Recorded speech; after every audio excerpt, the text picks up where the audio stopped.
Number one is making sure that you are communicating with the people around you, listening to them, listening to people that don't have the same experiences as you. I mean, that's where I've learned so much from the studio work that I'm doing is all the different artist clients that come in, whether they're POC, queer, women, men. I mean, just that are wanting to talk to me about it because it's at the core of what I'm doing and what I'm, just trying to change. What does it mean for them when they feel unsafe? And the more we talk to people with different sets of experiences, the better we'll understand what that looks like.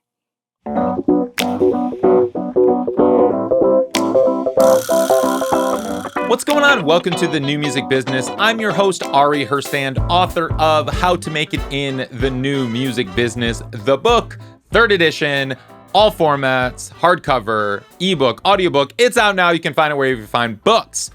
Today, my guest is Katie Tucker. She is a double platinum songwriter, vocal producer, studio owner, and the visionary behind Sharp Edges Records and Sharp Edges Records recording studio. Now, Katie started as a songwriter and an artist, and she got her double platinum status by having the Japanese superstar Namie Amuro cut one of her songs. She talks about that a little bit. But now she spends most of her time in advocacy and running Sharp Edges Records and this recording studio. And the mission behind these initiatives that she has is all about safety and inclusion in the industry.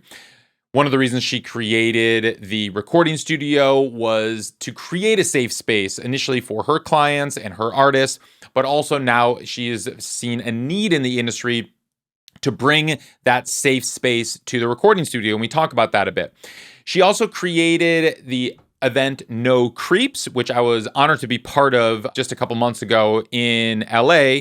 It was actually held in person at the Bourbon Room in Hollywood. I was on the panel there, but they also had performances and a lot of speakers who just talked about inclusivity and safety in the music industry. A lot of very powerful speeches from people discussing how they have felt unsafe in the industry and solutions on how to navigate that for everyone there.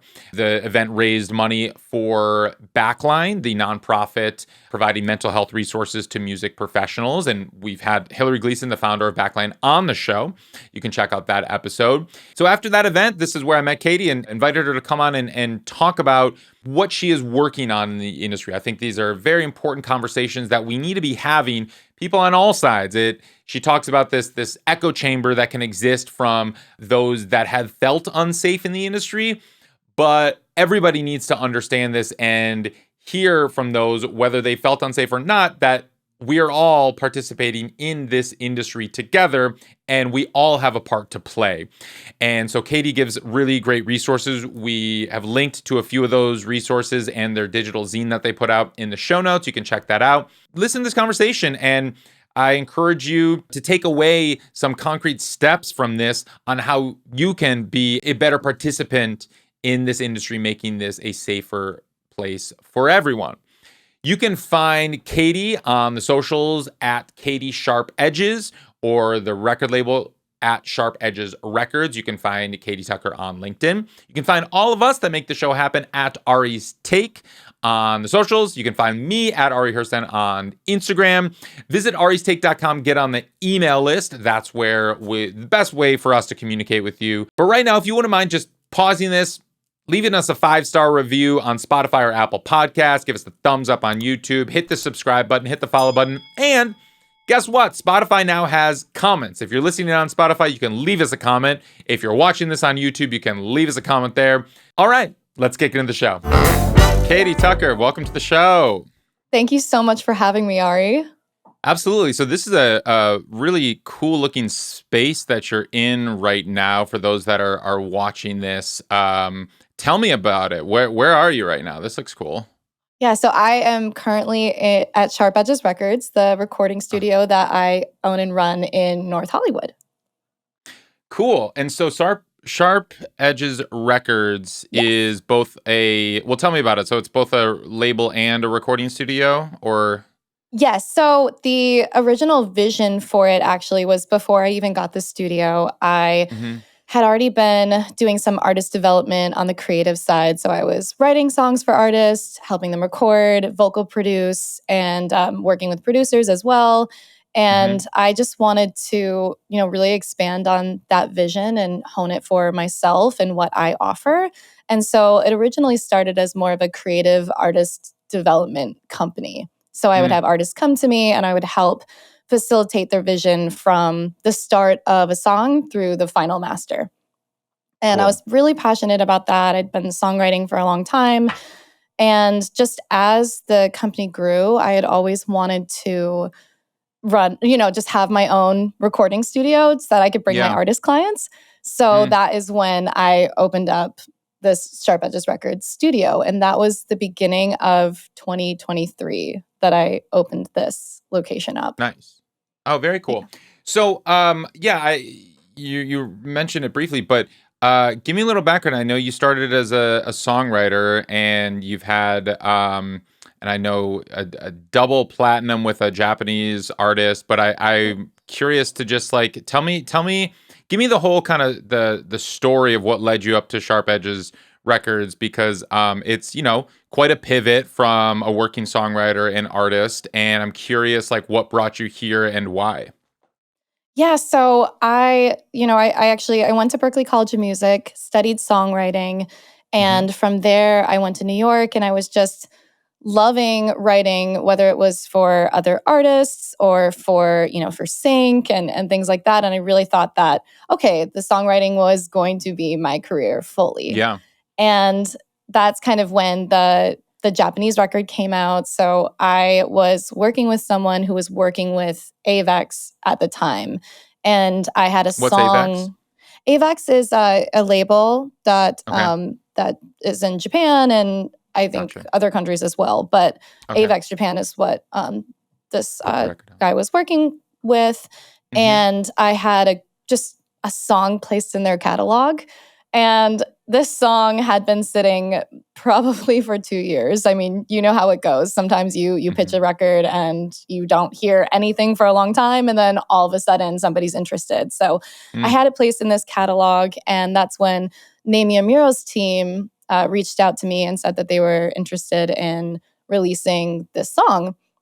And so I was super excited, and Namie Amuro has just been a huge artist, and actually the album that it was part of finally was her last album that she was planning on releasing before essentially retiring. So she has had a really beautiful career in Japan, and so I was just thrilled that she wanted to release this record. And the way that they go about it is they will keep some of the English lyrics. Like a lot of times they keep the English hook because they want it to be a universal song.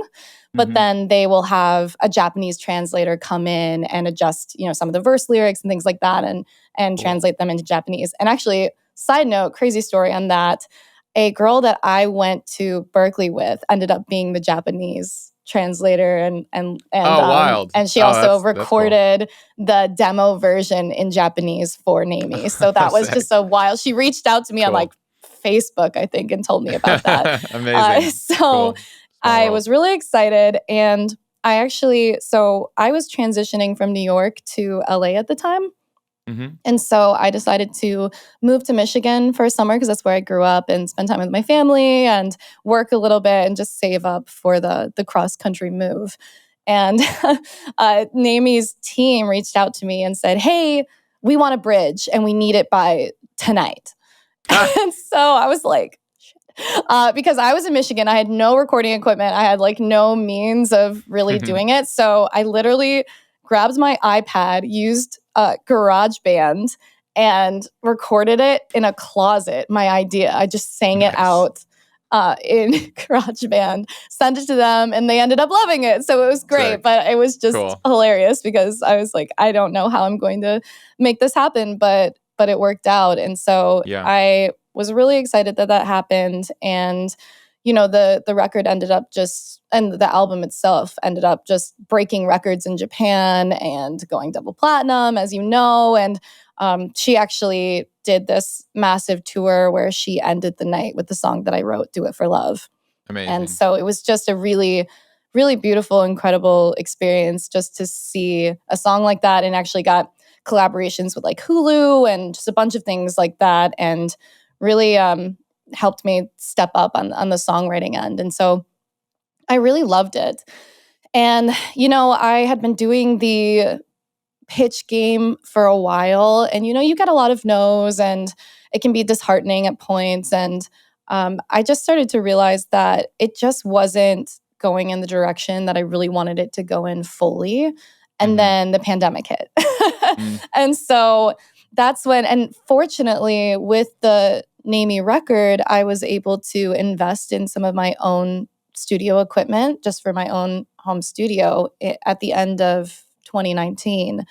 And I mean, I was so, so grateful for that, because a few months later, the world shut down. Yeah. And thankfully, I had started learning how to kind of record on my own and do all that stuff. And I was able to work during that time, because I was able to record myself and send files to producers and things like that. And so I was really grateful. But then I think instead of trying to pitch to these big artists where I didn't necessarily know their teams personally, and it was Did kind you of have a pub deal at the time?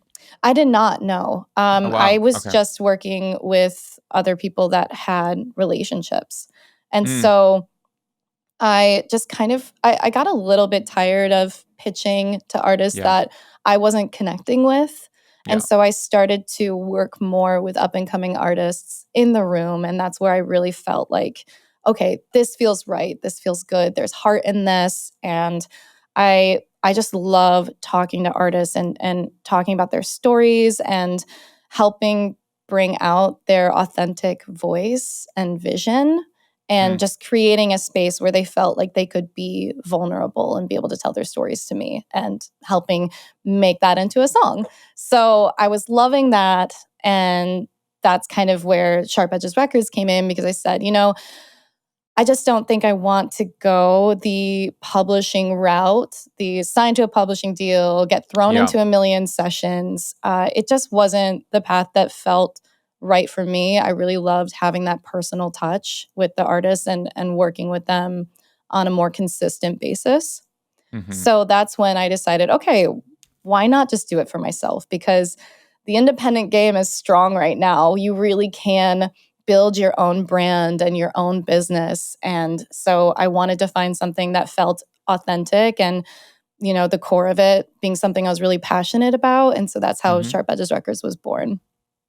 Nice. And then the recording studio, I know, part of the mission statement, and we're going to get to the No Creeps event and movement as well in a minute, but I'm curious, I was reading about the recording studio, kind of the mission statement and intention behind it. Can you talk a little bit about that? Yeah, absolutely. So, like I said, Sharp Edges Records started as, on artist development on the creative end. And I started really becoming passionate about creating a safe space for artists, whoever came to me. And I Mm-hmm. think it's really important, because so much of artists' music is vulnerable when you get to the heart of somebody's story and expressing that. I mean, you have to feel comfortable with the people that you're working with to be able to talk about those things and really create something authentic. And so Mm-hmm. creating a safe space was always at the heart of what I wanted to do. And so being able to open up a recording studio for my artist clients and being able to further provide that safe space and expand on it was a really exciting adventure. And so the initial vision was this 360-degree song creation service. So me being the point person that helps facilitate the song from the beginning, from the writing through the final master. So whether that's me writing it with them and vocal producing, vocal coaching, giving them confidence in their vocal performance, to helping them find the producers, the mix engineers, the mastering engineers, the people that I've worked with in the past that I trust, that I think would be the right fit for that Mm. artist. So really helping them, they knowing that they can come to me and I'll give them a full finished record. Yeah. It was the initial vision of it. What do you mean by safe space? So safe space can mean a lot of things. I think what we already touched on, the being comfortable with being vulnerable and authentic in your expression. But I think that that also comes from, the time that you start, where you're working, walking in the door, feeling comfortable and safe in your environment and everyone you're working with, feeling that there is communication, that there's trust, that there's openness. I think facilitating that has a lot of facets, and it's something that I've really, really prioritized with this space, from 24/7 cameras to a contract for everyone that comes in the door, and protective measures for not only the artist clients, but also the engineers that come in and work for me and that Mm. work for the artist clients. Because I think a lot of times in recording studios, safety is not prioritized. Mm. And, I've talked to engineers, artists, songwriters, producers, and so many of them have these really terrible stories of how they were treated. And, it's not even just in sessions, it's also just like with the people you work on for the releases. And I mean, it's in all facets, right? Mm-hmm. And so I think that it's incredibly important to prioritize that safety. And especially, when you look at the tech side of the industry, when you look at engineers, I mean, it is predominantly male run. And through a lot of conversations that I've had with engineers that have come and work at this studio, the the engineer path is not necessarily designed for women. I mean, if you think about, you go to school, you then go to work at recording studios, and they're having you work crazy hours into the night, 4 a.m., 6 a.m. You're going in probably with people you've never worked with before, where the atmosphere is artist client first, and you just take whatever you take. They're in sound isolated rooms, and it doesn't scream safety. And, Mm. so also as a woman, it's really scary to be put in those situations, and especially when it's mostly men. And Mm. so it's not exactly inviting more women into the fold with the setup of how you become successful as an engineer.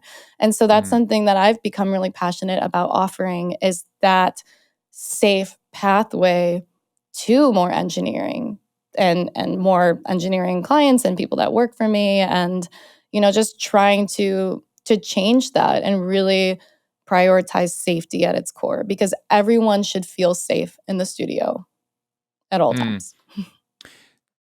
Definitely.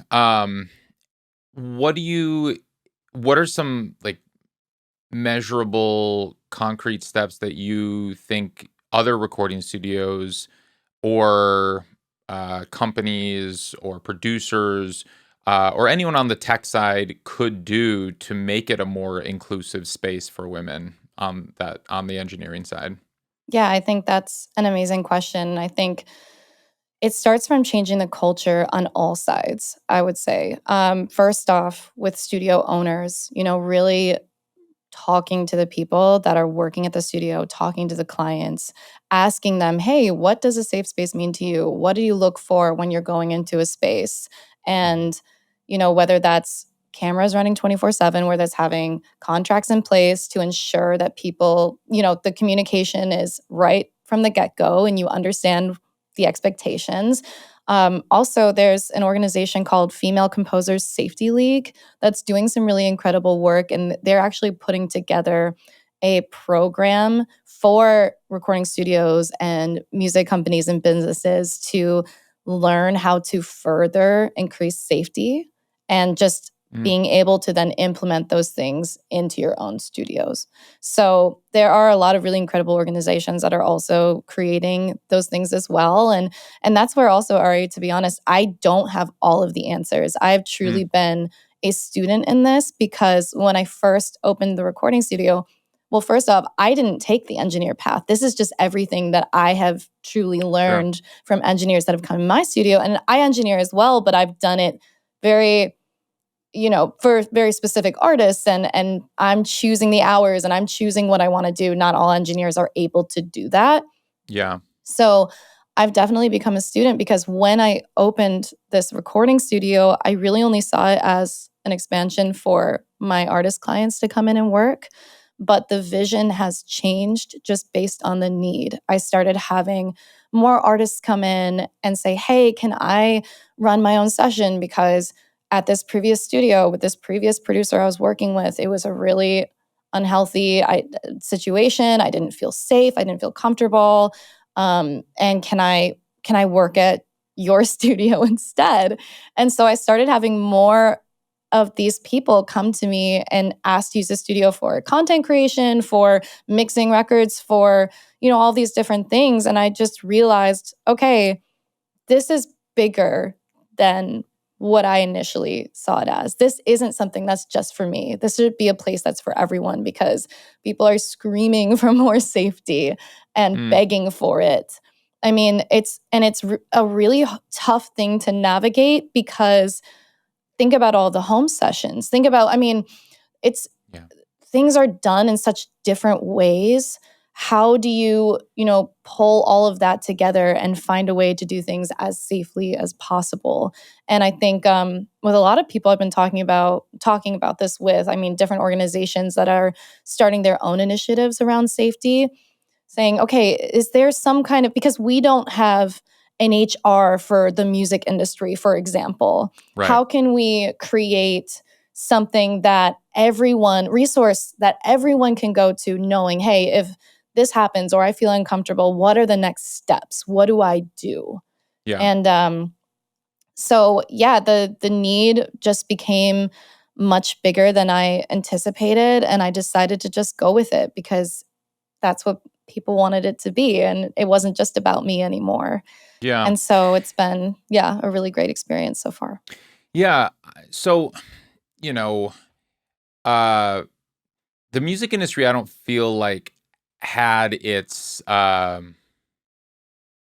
like Me Too reckoning when a lot of the other industries were having that. We've had a couple key players. I mean, now with Diddy, being the most high profile case. But that's egregious. It's like Diddy is kind of like our Harvey Weinstein, where everyone looks at that. Yes. It's like, well, that's fucked up. And it's like, Yeah. and you put that on one end of the spectrum, and you're like, well, clearly that is horrific, and no one can defend that. However, they were for years, or looking the other way or whatever. But there's a spectrum here, and because not everyone in a recording studio, you reference people feeling unsafe. It's not because they're they're being sex trafficked or whatever. Like, it's not. And so there's like, I feel like there's this spectrum, or these gray areas of what safety means, or what it means to feel unsafe. And I appreciate and that you're kind of giving refuge to people that want to come into a safe space. I'm curious, if you wouldn't mind maybe just like sharing a little bit more specificity of, like, and speak to the people that might be perpetrating these actions that you're deeming, or you're saying that other people are feeling unsafe, because, like, you know there's so many people that this happens to, but because of that, there's so many people that are actually perpetrating this. And I don't think that a lot of the perpetrators, and of course they're mostly men, would, even those maybe listening right now, would think that they have ever participated in any action that has made anyone feel unsafe in this environment. And so speak to that a little bit, because there's a disconnect happening here, where there are, when I was at, we were at the No Creeps event, and we're going to talk about that in a minute, but I just rewatched your speech, and part of that, you asked everybody to kind of raise your hand if you've ever felt unsafe in a studio environment. Pretty much every woman's hand went up, or in the music industry rather. And then you said, raise your hand if you've heard about someone feeling unsafe, and almost everyone's hand has kind of went up in that instance. And it's like, okay, if that's the case, there's clearly a problem here, and there's clearly, but I think, like, where does the education need to happen? Like, you know, is the solution just shunning the perpetrators? Is the solution giving refuge to people to get out of those situations, or is it conversing, communicating, educating? Is there, like, helping people understand and, you know, in the not so egregious or the more gray areas, or what this all means? Sorry, that was a lot to throw at you, but take whatever you want from that. No, I mean, you're making incredibly valuable points because there is a scale, right? You have the Diddy that is just so horribly wrong, you don't even know how to wrap your head around it. But Mm-hmm. then you have the more minor, communication sessions, things like that, how to treat people, how to navigate that. And I think number one is making sure that you are communicating with the people around you, listening to them, listening to people that don't have the same experiences as you. I mean, Mm-hmm. that's where I've learned so much from the studio work that I'm doing is all the different artist clients that come in, whether they're POC, queer, women, men. I mean, Mm-hmm. just that are wanting to talk to me about it because it's at the core of what I'm doing and what I'm, just trying to change. And there are times where I'm talking to men and they didn't even realize, oh, I didn't even think about that. Yeah. And just little ways that, okay, maybe these aren't things that are on your radar because you don't necessarily feel unsafe in those situations. Right. When a woman is leaving, or anyone honestly, but for this example, when a woman is leaving a session at 2 a.m. in an area she's never been in, with a producer she's never worked with, you know how can how can we talk about, okay, what will make that person feel the most safe in those situations? And actually, something that Bonnie McKee brought up on the panel was saying, okay, hey, maybe if you've never worked with this person before, try not to start too late. Or if you don't know where you're going, text a friend, let them know where you're going. And, these little safety measures that we can implement individually. But I think another big thing is talking to the people around you and understanding exactly that. What does it mean for them when they feel unsafe?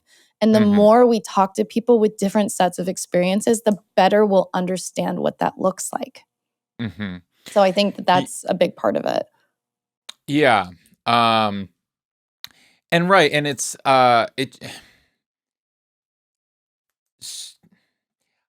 I'm like, the challenge is, like, I think a big part of this, that something that the movement, or whatever you want to call it, that did come out of Me Too, just in general, was like, teach your boys, educate your boys, start Yes. there, Yes. of, you know, what is appropriate, what does consent mean, all of that. Because I think a big part of that is the culture and understanding, uh, and frankly, boys and men just not knowing or understanding what Yes. is appropriate.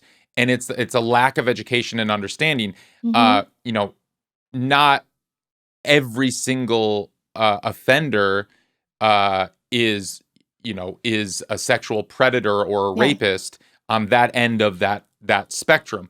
But with how many people have felt unsafe, it seems like, the many, if the vast majority of men probably in the industry have participated in something, in a situation where people have felt unsafe, or Yes. it's been inappropriate, or something like Yes. that. And I feel like they're, to in addition to giving tips and safety measures to women, or to people that have found themselves in unsafe positions, I wonder if there's a way that we can also open up and give tools and Yes. education Yes. to everyone, to men as well, even if they're not, the perpetrators, or they found themselves in situations, and, like, maybe they've witnessed something, or they're part of it, or they're in the room, or they don't know if this is appropriate or right, or anything like that. But speaking to the other side, not like I'm curious how you take that. Yeah, I think that is a big, big part of it as well, is education Mm-hmm. and changing the culture, even in the smallest of ways. Being willing to, in a session, if you see somebody acting inappropriately with somebody else, calling it out, because that's when it gets uncomfortable for that person. Like, oh, I shouldn't be doing this. Mm-hmm. And so I think that is actually a huge part of what happens, because take the extreme Diddy situation, for example. There was a horrible abuse of power that happened, right? Mm-hmm. Taking people that wanted, certain opportunities and success, and feeling like I have to do these things to be able to get it. And that was a horrible abuse of power. But the reason that he was able to do it for so long is Right. because people stayed silent. They didn't call it out when they Yeah. saw it. And so I think a big part of changing things is speaking out and saying something. And I realized that there is a lot of fear around doing that, because I think in the music industry too, it's hard because people are so, excited for success, and think Mm-hmm. sometimes that any opportunity is the right opportunity. Not every opportunity is the right opportunity for you. If Mm-hmm. it is somebody asking you to do something you're uncomfortable with, if it's, if it includes these toxic behaviors and this abuse of power, it's not the right opportunity. But we are so, excited, and I think sometimes when you're a little young and naive, desperate for any kind of success, Yeah. and you're sometimes willing to look the other way or stay silent. And that's what I'm trying to fight against, is how can we dismantle this abuse of power that protects the wrong people Mm. and allows people like Diddy to continuously abuse people in the industry. Yeah, so let's talk about that. And you held this No Creeps event that I was very honored to participate in and be part of, and I was honored to be the only man that was Yes. featured as part of the event. So yeah, I felt very honored to be part of it. But it was a great event, and it was held at the Bourbon Room in Hollywood, and it was totally packed in there, and it was a I'm curious about what the intentions behind that event, and where you see this heading. Yeah. Yeah. And I have to say, thank you so much for being a part of it. You were so Of incredible on course. the panel, so informative. And actually, for those who don't know, Ari donated his book proceeds from that event to Backline. And I thought that was just amazing. And I ended up not getting enough books because they were gone in minutes. I mean, like Yeah. everyone was lined up and we ran out of books. And I was like, Yeah. shit, I should have ordered more. So it was really That's incredible to great. have you. Thank you so much. And Thank you. yeah, so as you know, Sharp Edges Records studio became a bigger mission than what I had realized, with safety at Yeah. its core. Yeah. And through that passion, I started getting connected to other like-minded people that were trying to make a difference and create change Mm. in the industry. And Women in Music started their Safer Spaces initiative, and I got connected to their team. And they actually very generously flew me out to their launch event in New York and when was that? April? And it was just really cool to see. They had a lot of stats of where things were at, how things are progressing, what things that we can, still focus on and say, okay, we're not there yet, and how can we make this better? And so I was really inspired about this launch and Safer Spaces initiative, that I just really wanted to expand on the safety mission outside of just my bubble of people that I worked with in my recording Yeah. studio. How could I expand on that on more of a music industry wide scale and try to make a difference? And so Mm. that's where the No Creeps was born. So No Creeps was part of my studio branding. And so I was working on this No Creeps event idea with Peanut Butter Friends, which is this creative agency run by Hazel and Georgia. And they're just wonderful humans. And they also prioritize safety with the content creation and all that stuff that they do with their clients. And so we started talking and saying, okay, how can we create something that can help champion safety and inclusivity at its core and create a safe space for people to be able to talk about this really vulnerably and authentically. Mm.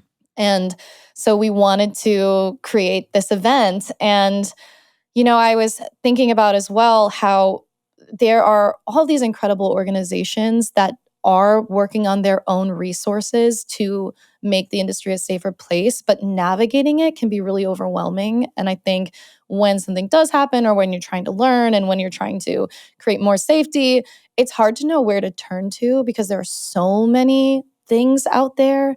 And so that's where I wanted to try to pull together some of the organizations that I have been fortunate enough to get connected with and have them all come together and really have a conversation. And that came from the organizations involved and some of the resources that we ended up having through this digital zine that we created for all the attendees. And it's actually something that's still available. We have a link to. And just finding a way to pull all these things together under one umbrella that is a little bit more tangible and understandable. And so that was a big part of the mission, was just trying to bring like-minded people together. And so we also wanted to create a panel of people with their own sets of experiences, including you on the music business side and as an artist yourself, and Adriana Arce, who is this amazing person, and she manages Lil Nas X and formerly managed Miley Cyrus.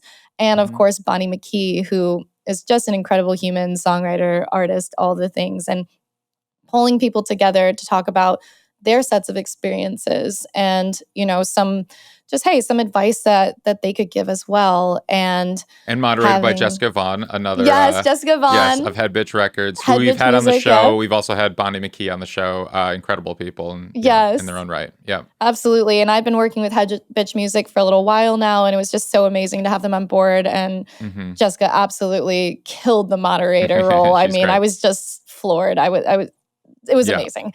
And so, also having some performers come in and, just all coming together for this mission to talk about how we can make this a safer and more inclusive space, all while having the proceeds being, going towards a good cause, which is Backline. For this event, it was a 501c nonprofit that provides mental health resources for people in the music industry. So we honestly, for the first time, didn't exactly know what it was going to look like. We just started, just putting this vision together and piece by piece, getting as many people involved as possible. And it was really an incredible thing to witness, to see so many amazing people come together and people truly willing to be vulnerable in their experiences and the advice they were giving. I mean, it was such a powerful space. And so, that was kind of the vision for it, of how can I bring more people in? Because I think just conversation with different people and their sets of experiences is how we can change things. Because I'm never going to fully understand what it's like to be POC in this industry or be queer in this industry, because that's not my experience. But talking to people and help, better understanding what it's like for them will help me be an ally and advocate in those spaces. And when I see something that isn't right, calling it out. I think that's a big part of it. Right. And I, it was very impactful for me to hear the stories from the speakers, yourself included, of the personal experiences that they've had. It was all women speaking, and I'm not a woman, and so I'm not going to have those. Similarly, I don't have those experiences. But to hear that, that is, to me, part of that education. When we're talking about, how can men and boys be better allies and advocates and learn, there are so many varying degrees of safety and understanding of just like what is appropriate, what is inappropriate. Yes. And the line sometimes even, well, definitely differs from person to person. What might feel over the line to one person might Mhm. not feel over the line. It's not black and white. And that's I think, what is there, you can't really put out like a set of rules necessarily as like this is okay and this is not okay. I mean, some of them are black and white, of course, but they're also, like you said, the communication that's so nebulous, and like Yeah. listening, and like that's also nebulous. But it's like, what does that get to the core of? But to hear people speak about their personal experiences and how what's something, how it felt to them, a certain scenario and situation, that, was eye opening to me. And I've heard a fair number of stories from my friends previously, before the event, of course, of unhealthy, unsafe situations. And it's something that it, I don't want to put the burden on those that have felt unsafe to tell their stories, because that's extremely personal, and I can imagine extremely difficult, and it's not their responsibility to educate. And I understand that. But I will say that I appreciated hearing that. It was very impactful, and you know, it is incredibly meaningful to hear personal stories like that. And so, I hope there are opportunities for people to hear these stories. And I would Yeah. encourage that type of conversation to happen. And I would encourage, the people that are listening who maybe have not felt unsafe in the industry to ask others, to ask women, to ask, queer people, to ask POC if they have felt unsafe, and to maybe share their stories in a safe environment, one on one, someone that you trust, someone that is a friend of yours, and be curious about that. Because, just from the experience of being in that room and seeing and hearing from so many people, and but also like understanding that almost every woman that has felt unsafe in this industry. I mean, that's an epidemic. That is an issue. That's a problem. And like you said, there Yeah. is no HR department for our industry as a whole. The labels have HR departments, and if you're gonna, Mhm. there's situations there. But when you're working in a home studio environment, or even in a bigger studio environment, or any environment that is not as structured like like a record label or something like that, there Yes. aren't as many pathways to remedy those situations. Absolutely. And yeah, once again, making incredibly valuable points. And I think that, you know, the other issue that can happen is when you're bringing people together to try to make change and you're only bringing the people in that have experienced it or have suffered, you're Yeah. more likely to create an echo chamber Yes. and not be able to, create this change that you'd like to create. And so that's why for No Creeps, I'm really passionate about bringing everybody into this equation because this is about all of us. And while, women typically are more, affected by this, it's Hmm. not just women. I Right. mean, there are men with stories too. And Hmm. we all have stories, whether that's our own personal one or the people that we love that we've seen have Yes. been affected and have been hurt. And so, a big part of this for me is truly creating a space that everybody can come into the equation. And if they want to tell their stories, if they want to learn more, they can listen. I mean, you Mm. can choose what makes sense for you in that space and what role you should play. And Yeah. and so that's where I want to make it something that everybody can get involved in. And so that's why we also loved having you there as well because it really is about hearing everyone's perspective. Yeah. And I think that that was a really, beautiful space to be in. And also just to talk about myself just for a second is Yeah. I also, yes, I'm a woman. I've had some traumatic experiences in the industry being a woman, but I'm also straight and I'm also white.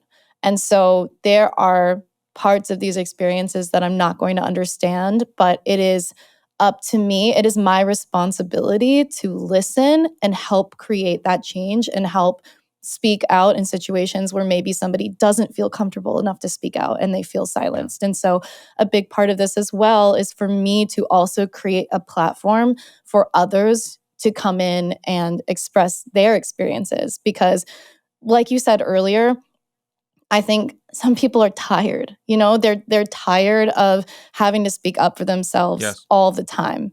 And so that's where I also want to come in and say, hey, I want to create this space. I want to help create this platform. I want to put in the work when you're tired to help create that change, even if it's not just for me. And the more Right. that we all do that for each other, the better this industry is going to become.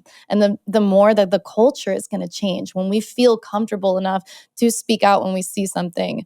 You know, I think even if you just look at, the women's rights movement, I mean, change happened when there were men as allies going in and saying, no, that's not right. I think we should change things. And Mm-hmm. it's the same for me as a white straight woman. I need to go into those situations and point out where things should change, because maybe my voice is going to be heard better in that situation, even if it's not right, even if Yeah. it's not how it should be. Maybe my voice is going to be heard more to help create that change. And it's the same thing that I invite men to do, white people to do, straight people to do in these situations. When you do listen to those you love around you expressing their experiences, how can you speak up for them in situations where they may not feel heard? And Mm-hmm. how you start with that is because maybe maybe I don't understand what they're going through. Listen, talk to people, understand their experiences a little bit better. I'm never going to fully understand everyone's experiences, but it is my responsibility to say something when I see something that's not right. Absolutely. And, easier said than done. Yes. I think we've all been in situations, I definitely have been, where I noticed something that was very inappropriate and I didn't say anything. I feel ashamed of that and I'm embarrassed and like um I've thought about that moment a lot and I ended up hitting up that person the next day just like to check in to see if they were okay and like apologized for not saying anything. But it floored it like took me by surprise. It like shocked me and I was frozen in the moment. Like it was something that was just so unexpected and I didn't know how. I just like I was, and it wasn't even in a studio. I mean, it was at a networking event with like hundreds of people around and, and it was this very powerful older white male attorney who's like, come and who I knew and I had a history with and like and it just he was being extremely inappropriate with someone and I was like in that situation I was like I didn't even know how to react and like I play that back and I was like man there was so many things I could have done or said in the moment that I didn't and like it just like I didn't have I don't think the tools or the understanding or just like the preparation to even do that but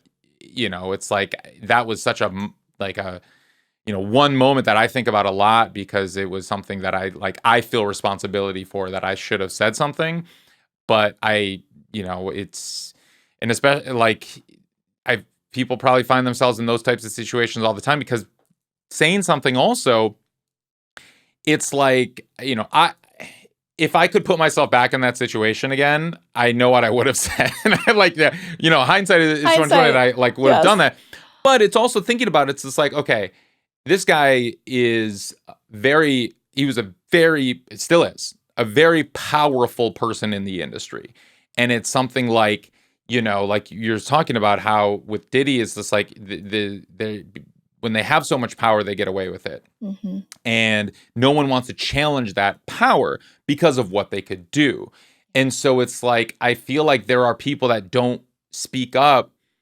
because of that power differential and that dynamic. And a lot of people are afraid of being blacklisted or them, we haven't heard about it as publicly in the music industry, but we've heard about it for decades in the film industry when a woman is like challenging to work with or whatever. It like, then they get canceled and then they Yeah. don't have work because they call it out, because they speak up. So how do we as an industry evolve and change and create a culture where it is more acceptable to call out this inappropriate behavior? Yeah. And thank you for being willing to share that experience. And I think just first off, we're going to show up imperfectly. That's just the reality, because we're not going to fully understand what people are going through. And the more that we find ourselves in those situations, the better we'll understand how to handle it in the future. The same way that you said to yourself, okay, this is what I would have done now that I'm thinking about it. And I'm sure that you're taking that experience with you into other experiences where you feel you'll be able to show up for that person or whoever it is better the next time. We're all going to show up imperfectly. And so I think just being willing to do that, even when it's scary, because sometimes we're going to do things the wrong way, and we'll be taught, or we'll learn from that experience and do better next time. So yeah, we're all imperfect people trying to do our best for the most part. And so I think just being willing to still continue to show up even when it's hard. And I think also for people that are in positions that they have more power, people that have been in the industry longer, people that are not as afraid that they're going to be blacklisted or losing out on opportunities. I think that those people especially have the platform to really speak out and make a difference. And especially for those that are coming into the industry that don't know the ins and outs yet and are so excited to be working with anyone and everyone and finding every opportunity. I think that those that have been in the industry longer also have an obligation to help protect those people and also speak out and help create that change. And I think that it really comes to that abuse of power at the end of the day, whether that's because of the color of your skin, because of your gender, because of your success. If you have that type of power in a situation, use it for good. Stand out, speak out for people, let people know it's wrong, because especially if you're at a certain level in the industry, people respect you, people look up to you, they admire you, they want to be you in a lot of ways. And so showing them that, hey, this is actually the way to do it, and looking out for people and helping change that culture, I think is really important as well. Because yes, there are going to be some people that go into a room with a massive, label executive or artist or whatever and be afraid to speak because they don't want to upset that person. And so anyone that has more of a standing in the industry has a responsibility to speak up as well. Absolutely. What are some resources that you can point people um, to if they're felt like they're in an unsafe environment, or they need to get support, or they want to point someone out that is been perpetrating very unsafe behavior? Where can people turn? What can they do? So, I mean, that's a big part of what I'm trying to create also with No Creeps, with having all these organizations come together so that we can pull together our resources to have it be in one place. And that digital zine is just the start of it. But I know incredible organizations that have already started some initiatives like the Safer Spaces Initiative. There's a resource directory that they just came out with that they have a link to that can help you navigate that. There are We'll link to it. well, we can link to that. There's the Female Composers Safety League. They have a lot of incredible resources around that. Also other nonprofits like, the Tiffany Red, who started 100%ers. If you are a business owner, you can sign the Safe Music business pledge that they've created. And that also helps provide some concrete action that you can take to help better create a safe space for people. Whether you're a studio owner or you just have a business, it's something that can help you with that. And so there are a lot of really incredible nonprofits doing some great work around it, but that's still something that I hope to achieve through this, is create a place that people can go for all those resources, and how we come together, more on an industry-wide scale, not just for this nonprofit, or not just this label, or not just for songwriters, or not just for artists. How can we really have something on an industry-wide scale that we can all go to? Absolutely. And we'll link, can we link to that digital zine in the show notes? Yes, Can you send me? absolutely, yes. Okay, cool. We'll pop that in there. Amazing. Well, Katie, thank you so much for your work in all that you're doing with this. It's very important. These are very important topics and discussions and initiatives. And I appreciate that you are taking the time and your resources and energy to, making this industry a healthier, safer industry for everyone. And I hope more people follow your lead with that. Thank you, Ari. I have one final question that I ask everyone who comes on the show, and that is, what does it mean to you to make it in the new music business? Oh, that's such a good question. I think for me, making it in the music business is, first off, being able to have your passion at the core of everything that you do, number one, but also with a willingness to be redirected. And what I mean by that is, I think sometimes the most beautiful paths are the ones that we don't necessarily fully see for ourselves. And, my younger, little child self only had a certain idea of what success looked like in the music industry, whether it's, on the radio, or you go number one, or, you sign this big major label deal, these things that are kind of more obvious to the public. But I think the beautiful thing about where this industry is going is you really can carve out your own path, and you can work your ass off while at the same time having a core of joy and passion in everything that you do.